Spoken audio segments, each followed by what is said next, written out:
Bonjour, je suis Cédric Watine d'Outils du Manager, le podcast en français qui vous aide à améliorer votre management au quotidien.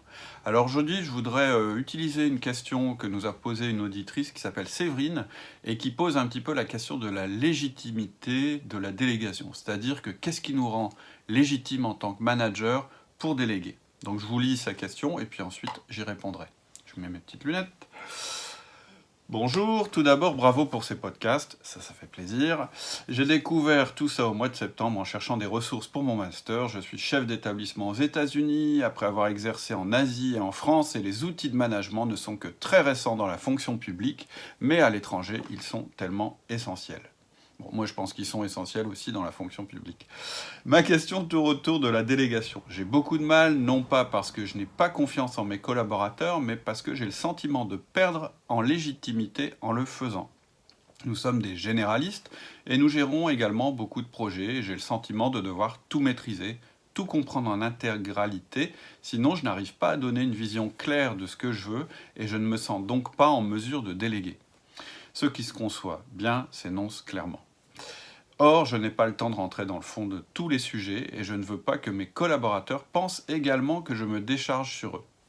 J'ai écouté à plusieurs reprises le podcast sur la délégation et je vois bien que déléguer ce n'est pas confier complètement la responsabilité, mais néanmoins j'éprouve toujours des soucis et du coup je me sens parfois quelque peu débordé.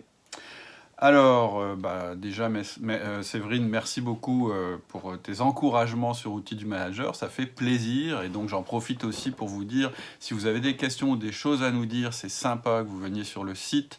Donc, vous tapez outildumanager.com et vous vous rendez sur la page « Vos questions, nos réponses ». Alors, la première chose que je conseille à Séverine, c'est d'écouter notre podcast qui s'appelle « Les freins à la libération » et parler du pourquoi plutôt que du comment.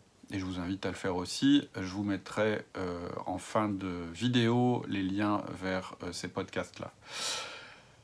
Première chose que je voudrais dire à Séverine, c'est qu'en fait, un manager est absolument légitime pour déléguer. Ça fait même partie de ses obligations. Donc plus qu'une légitimité, c'est une obligation. Et moi, je dis souvent que je mesure la maturité d'un manager à son niveau de délégation. C'est vraiment quelque chose d'absolument primordial et vous devez être obsédé par le fait de déléguer, c'est-à-dire de confier plus de travaux et de tâches à vos collaborateurs, ainsi que plus de responsabilités.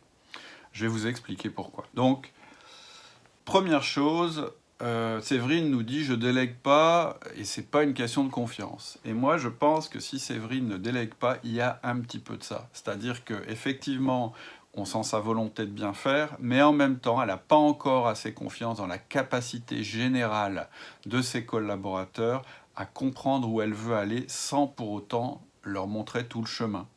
Parce que Séverine, plus tard, elle nous dit dans sa question qu'elle a besoin de tout comprendre, de tout savoir, pour ensuite pouvoir déléguer à ses collaborateurs. Or, quand vous déléguez à vos collaborateurs, en réalité, vous ne leur montrez pas tout le chemin. Vous leur donnez ce qui est nécessaire pour qu'ils puissent prendre leurs décisions et faire leur propre chemin. Donc, à ce niveau-là, effectivement, il faut que vous ayez développé une confiance avec vos collaborateurs, une confiance réciproque, et cette confiance, elle se développe à travers un outil qui s'appelle le 1 à 1 et dont on parle sur notre site. Ensuite, elle a peur de perdre en légitimité en déléguant. Et au contraire, c'est le fait qu'elle délègue qui va augmenter en réalité sa légitimité. C'est ce que je viens de dire à propos du manager. En fait, votre légitimité, elle s'acquiert à travers la collaboration que vous avez avec eux. J'ai le sentiment de devoir tout maîtriser, de comprendre en intégralité pour donner une vision claire. Alors oui, on a besoin de donner une vision claire à nos collaborateurs. Ça, c'est très important. D'ailleurs, sinon, c'est très difficile de déléguer facilement. Mais vous ne pourrez jamais comprendre tout en intégralité. Ça n'existe pas, on a toujours une vision partielle des choses. Alors, à travers les questions de Séverine, je sens aussi que c'est quelqu'un qui a une composante C assez importante. D'ailleurs, elle nous dit, elle cite une phrase, elle nous dit « ce qui se conçoit bien s'énonce clairement ». En effet, mais Séverine, il faut que vous compreniez que vous n'aurez toujours qu'une vision partielle de la réalité et qu'un bon moyen d'augmenter votre champ de vision, c'est justement de consulter vos collaborateurs. Et c'est à travers cette consultation que vous affinerez votre vision.